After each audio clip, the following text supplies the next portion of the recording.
Hello friends, welcome to my YouTube channel. तो आज की हम वीडियो में बात करेंगे ब्रांडिंग के बारे में। ब्रांड नेम क्या होता है, ब्रांडिंग क्या होता है, ब्रांड क्या होता है, ब्रांड मार्केटिंग के अंदर किस तरीके से रिलेट करता है और ब्रांड नेम के डिसीजन किस तरीके से ली जाती है और ब्रांडिंग के स्ट्रैटेजी के बारे में।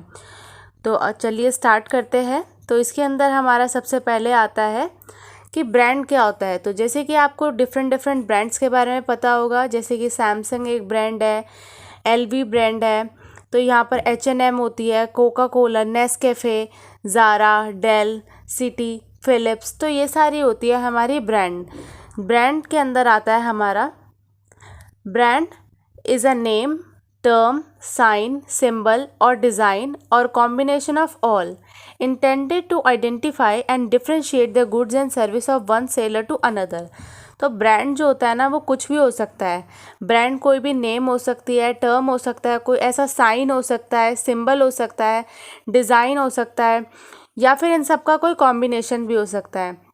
ब्रांड का हम इसलिए यूज़ करते हैं जिससे हम आइडेंटिफाई कर पाए और डिफ्रेंशिएट कर पाए अपने प्रोडक्ट को बाकियों के प्रोडक्ट से। तो जब भी हमें खुद के प्रोडक्ट को अलग दिखाना होता है तो हम उसके एक अलग तरीके से उसकी ब्रांडिंग करते हैं। चाहे ब्रांड के अंदर हम कुछ भी डिफरेंट करें, सिंबल कर दे, डिज़ाइन कर दे, कुछ उसका नाम डिफरेंट कर दे, तो ये सब हमारा आता है ब्रांड के अंदर। इसके बाद में आता है अकॉर्डिंग टू मार्केटिंग एसोसिएशन। इसके अंदर आता है a brand is a name, term, sign, symbol और डिज़ाइन और a combination of these that identify makers और सेलर ऑफ अ प्रोडक्ट। तो ब्रांड के अंदर आता है कोई भी नेम हो गया, टर्म, साइन, सिंबल या फिर डिज़ाइन या फिर इन सभी का कॉम्बिनेशन, जिससे जो मेकर्स होते हैं वो अपने प्रोडक्ट को डिफरेंट दिखाते हैं बाकियों के प्रोडक्ट से, और इससे जो खरीदने वाला पर्सन होता है उसको भी ईजी रहता है, उसको पता रहता है कि उसको किस ब्रांड के प्रोडक्ट को परचेज़ करना है। इसके बाद में आता है एडवांटेजेस ऑफ ब्रांडिंग। तो एडवांटेजेस के अंदर आता है, अगर हमने ठीक तरीके से ब्रांडिंग करी होगी, अगर हमें पता है कि हमें किस ब्रांड के प्रोडक्ट को ख़रीदना है, तो उससे हमारे एडवांटेजेस होते हैं आइडेंटिफिकेशन ऑफ अ प्रोडक्ट। हमें ये पता रहता है कि हमें किस ब्रांड के प्रोडक्ट को ख़रीदना है, एक हमारे पास आइडेंटिफिकेशन रहती है।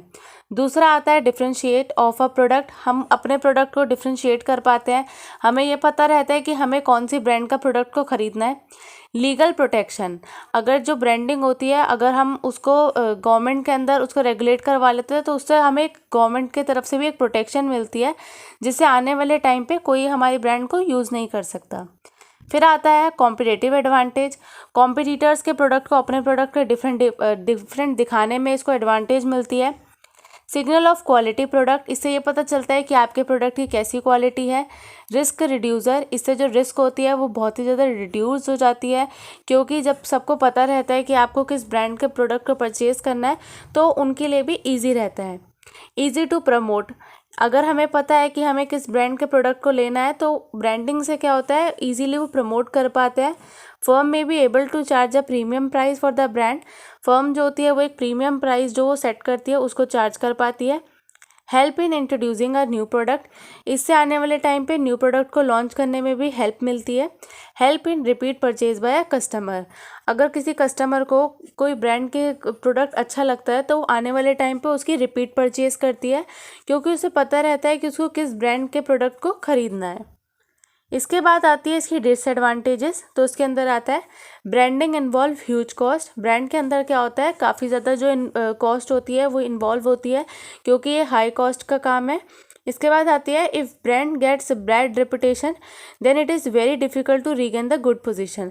अगर किसी ब्रांड की जो है वो बदनामी हो जाती है तो उसके बाद आने वाले टाइम पे उसके लिए बहुत ही ज़्यादा डिफ़िकल्ट रहता है कंपनीज़ के लिए कि वो अपनी पोजीशन को दोबारा से मेंटेन कर पाए। तो ये थे इसके डिसएडवांटेजेस। इसके बाद आता है brand name selection. Brand name की सिलेक्शन किस तरीके से की जाती है, तो उसके अंदर हम ब्रांड एलिमेंट को चॉइस क्राइटेरिया होता है, जिसके अंदर हमारे 6 क्राइटेरिया देखे जाते हैं। फर्स्ट 3 नेम जो होते हैं उसको और लेटर 3 नेम्स को। फर्स्ट 3 को हम बोलते हैं ब्रांड बिल्डिंग और लास्ट 3 को हम बोलते हैं डिफेंसिव। तो अब जो भी ब्रांड सिलेक्शन किया जाता है वो इस तरीके से किया जाता है, वो मेमोरेबल हो, याद रखा जा सके, मीनिंगफुल होना चाहिए, जिसकी कुछ मीनिंग निकल कर आती हो, लाइकेबल होना चाहिए, ट्रांसफरेबल होना चाहिए, अडेप्टेबल एंड प्रोटेक्टेबल। तो ये सारे होते हैं इसके 6 क्राइटेरिया। इसके बाद आता है हमारा brand name selection. Brand name selection के अंदर आता है डिवाइजिंग ब्रांडिंग स्ट्रैटेजी। स्ट्रैटेजीज के अंदर आता है हमारा branding strategy often called as brand architect. A firm has 3 naming choice, जिसके अंदर फर्म के पास 3 टाइप की चॉइस होती है। Develop a new brand element for a new product, apply some of the existing brand elements, use a combination of new and existing. तो अगर किसी company को अपना कोई ब्रांड नेम की चूज़ करना है तो वो किस तरीके से लेता है, या तो बिल्कुल ही न्यू एलिमेंट को लॉन्च कर देता है, न्यू ब्रांड एलिमेंट्स को लॉन्च करता है। सेकंड है वो थोड़ा रिलेटिव सा बनाता है, मतलब जो पहले से मार्केट के अंदर एग्जिस्ट करता है उससे थोड़ा रिलेट करता हुआ बनाता है। और थर्ड आता है जिसके अंदर वो लेता है कॉम्बिनेशन न्यू का और एग्जिस्टिंग का। इसके बाद आता है when firm use established brand to introduce new product.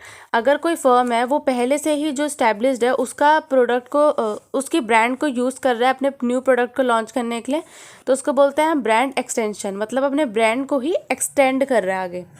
Combine new brand with existing, जब हम कंबाइन करते हैं किसी नई ब्रांड को पुराने वाली ब्रांड के साथ में तो उसको हम बोलते हैं सब ब्रांड।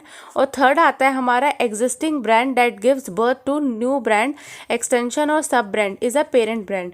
जब जो हमारी पुरानी वाली ब्रांड होती है वो जन्म देती है, वो आगे काम बढ़ाती है, एक ब्रांड एक्सटेंशन करती है, आगे एक न्यू ब्रांड को लॉन्च करती है, तो उसको हम बोलते हैं पेरेंट ब्रांड। इसके बाद आता है हमारा ब्रांड नेम डिसीजन। तो ब्रांड नेम डिसीजन के अंदर हमारे इन्वॉल्व होते हैं इंडिविजुअल नेम। तो इंडिविजुअल नेम के अंदर आता है हमारा different brand name for different product. जब हम डिफरेंट ब्रांड नेम का यूज़ करते हैं डिफरेंट प्रोडक्ट के लिए, जैसे कि हेड एंड शोल्डर हो गया, पैंटीन हो गया, अब हम इसको यूज़ करते हैं बालों के लिए, या फिर बालों के अंदर आता है ये हमारा, और ये PNGs प्रोडक्ट होते हैं। इसके बाद में आता है separate family name. Separate family name मतलब जिसके लिए अलग से ही एक फैमिली मतलब एक तरीके से उसका अलग ही ग्रुप बनाया हुआ है, जिसके अंदर आता है different brand name for different product line. इसके अंदर डिफरेंट प्रोडक्ट लाइन के बारे में बात की जाती है, जैसे कि इसके अंदर हमारे एग्जांपल आता है अल्ट्राटेक फॉर सीमेंट। अब जब भी हमें सीमेंट की बात आती है तो हम सीमेंट के अंदर भी अलग अलग जो फैमिलीज उसके कैटेगराइजेशन हुआ हुआ है, जैसे कि अल्ट्राटेक है। अगर हम टेलीकॉम के बारे में बात करते हैं तो इसके अंदर आदित्य बिरला ग्रुप के जो टेलीकॉम्स आते हैं उसका आइडिया आता है। इसके बाद आता है third blanket family name, corporate umbrella, company brand name. इसमें आता है हमारा single brand name is use for all type of product. इसके अंदर हम सिंगल एक ही ब्रांड नेम का यूज़ करते हैं अपने डिफरेंट टाइप ऑफ प्रोडक्ट के लिए। तो जैसे कि एग्जांपल आता है हमारा टाटा। अब टाटा के अंदर जितने भी हमारे प्रोडक्ट को वो लॉन्च कर रहे हैं तो उन्होंने बस अपने एक ही अम्ब्रेला के अंदर एक ही उसके अंदर डिफरेंट को लॉन्च किया है। इसके बाद हमारा फोर्थ आता है सब ब्रांड, जिसके अंदर आता है कंबाइनिंग 2 और मोर कॉर्पोरेट। इसके अंदर हम कंबाइन करते हैं 2 या 2 से ज़्यादा कॉर्पोरेट्स को, या फिर इसके अंदर हम कंबाइन करते हैं फैमिली और इंडिविजुअल प्रोडक्ट को, तो इसके अंदर कॉम्बिनेशन आता है। तो ये था हमारा ब्रांड नेम डिसीजन। इसके बाद आता है हमारा यूज़ ऑफ इंडिविजुअल और सेपरेट फैमिली ब्रांड नेम। जब हमारा यूज़ होता है इंडिविजुअल और सेपरेट फैमिली ब्रांड नेम का तो उसको हम बोलते हैं house of a brand strategy, और जब हमारा यूज़ होता है अम्ब्रेला कॉर्पोरेट कंपनी का तो उसको हम बोलते हैं ब्रांडेड हाउस स्ट्रैटेजी। तो ये हमारा ब्रांड नेम डिसीजन ख़त्म होता है। तो आज की इस वीडियो में हमने देखा है ब्रांडिंग के बारे में, ब्रांड नेम के बारे में, advantages and disadvantages of branding के बारे में। तो आज की वीडियो में बस इतना ही। अगर आपको मेरी वीडियो अच्छी लगी हो तो प्लीज़ लाइक करें, चैनल पे नए हो तो सब्सक्राइब करें, और आप मेरी वीडियो को ज़्यादा से ज़्यादा शेयर करें। Thank you so much for watching.